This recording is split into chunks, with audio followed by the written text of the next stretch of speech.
Hi, it's Hillary. I'm here in my studio in Los Angeles, and I wanted to jump on and talk to the teachers today. Hello. This came up with a student, and she got a client that has a torn meniscus. Happened like 10 years ago, so she's been living with it for 10 years. No surgery, had some other issues. She inherited it from another teacher. And so she was very fearful about what she could and couldn't do, even though we, always learn our precautions and contraindications in teacher training. I tend to go more with, for my teaching and those students in my program, of updated science and really understanding pain, sensation, fear in clients, because everyone's different. So she was confused if she could do tiger stretches. It was probably okay to be on the knee, right? Like questions that anything had to do with, bending the knee, extending the knee, being on the knees. So what we chatted about and what I wanted to kind of go through is how you approach that client. So my business partner and my podcast partner, Davida, and I are giving a workshop in May 2025, May 17th, and here in LA. You can go on my website, the two Pilates Chicks websites, and book or find out more. But it is on guiding your client who's in pain. And what I like to do with those clients is, first off, we don't want them in that mindset of thinking about, am I in pain? Is this painful? Is this la la la? Because that just feeds into, if they have fear, it feeds into like, oh, I don't know. And they can't focus on the full body and they can't be in the moment of work.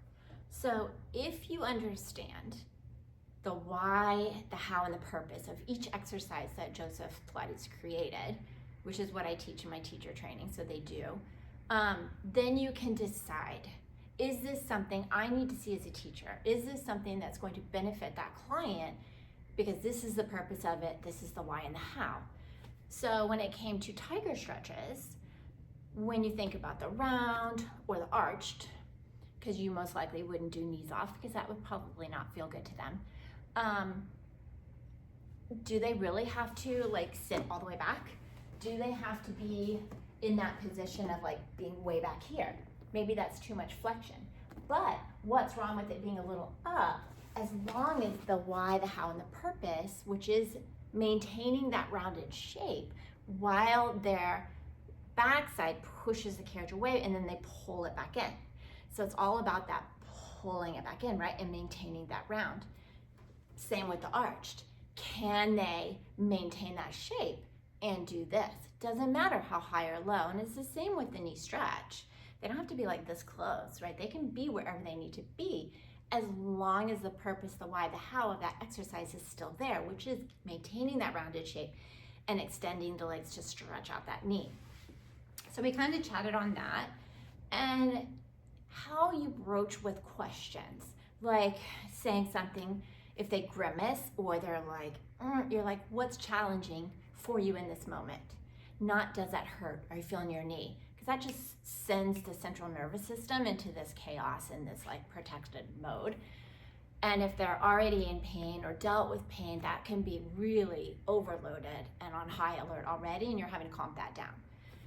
You can ask what's challenging in that moment. You can also say things like, I have a client that has had 2 knee replacements, and then she was recovering from one, banged her knee really hard, on the corner of a dishwasher, and actually built up scar tissue. So kneeling went out again because it hurt. So now she's kind of past that, but still a little wary and fearful. So I'll say things like, how do you feel about chest expansion today? And she'll be like, oh, okay, yeah, let's try. So it's not this do you think your knees are gonna hurt when you get in? Or let's skip it because your knees might hurt. Ask them, because they know. Your clients know, they're in their body, they feel it. How does this sound to you today? How do you feel about this today? What are your thoughts on this today? Because there's nothing wrong with trying it. Like with my client, she can do now chest expansion, thigh stretch on the reformer, still not on mat because there's no support there. She of course can do them on the Cadillac. Side arms, it's like a give or take, because some days when it goes and she has to push into that knee, it's not happy. So we just kind of go with what's working that day. And really that's what you're doing, is assessing your client. So when it comes to things that are an issue for the client, torn meniscus, frozen, whatever, like I don't want to say frozen shoulder, but you know, something that rotator cuff, whatever it is,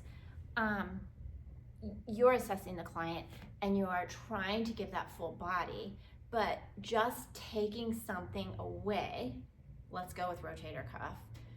Oh, let's not do any arms, right? We can't do your arms, or we can't do anything this. It's like, there are things you can do, and there is science to that, but also to think about what is the why, the how, and the purpose of this exercise.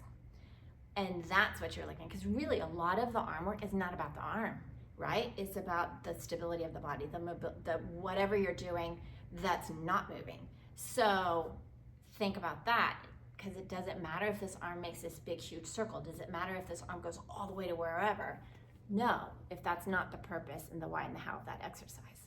So just something to think about as you teach. Feel free to go to my website, HillariaPine.com, or to PilatesChicks.com, or no, it's PilatesChicks.com, PilatesChicks.com. Our Guiding Clients in Pain workshop is May 17th, 2025. But also any information you need, feel free to reach out, email, or ask a question. I can always do a video for you. But enjoy your day. And again, word to the client. How do you feel about this today, instead of, is this gonna hurt you?